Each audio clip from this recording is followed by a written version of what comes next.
it's scary not knowing if your job is safe or unstable, or if you're going to be able to put food on the table or pay for your rent, or if you're going to be evicted. Like, it's just a whole mess. So I really hope that it all goes away, but I don't see that happening just really quickly.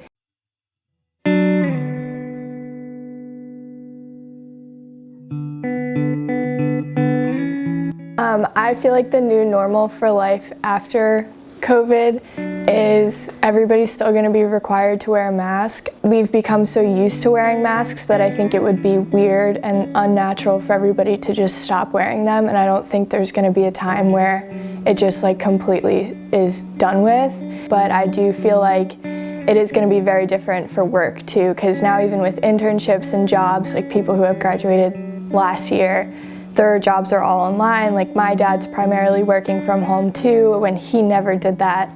So I feel like just everybody's used to being at home. So I feel like there's not just gonna be like a flip of a switch to be like, oh, you can go back to work or you can go back to school. I feel like something that I'm really gonna take away, like moving forward in my life and graduating for jobs or whatever the future holds for me, is that things can change really quickly, and not just within your personal life, but in the world.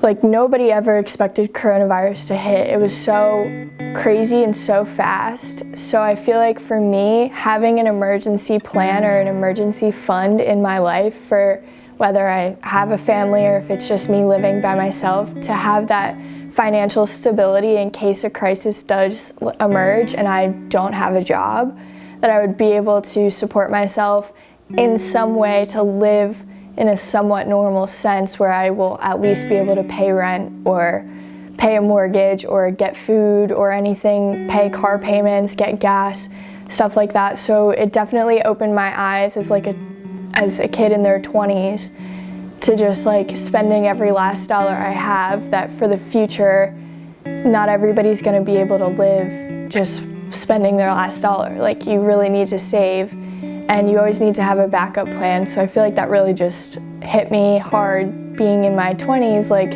if this happened to me at 30, would I be okay? Like, would I have enough money to support myself, to support my family? Would I have a backup job that I could look to? Would I have a plan implemented for housing or something like that? So I feel like it was just really eye-opening, and I hope that it doesn't happen again in the future, but this is something that I will really take into consideration. Hopefully this new year will bring some hope to a lot of different people, and hopefully by January, the election and all of the craziness with that will hopefully settle down and we'll have a sense of unity again instead of division.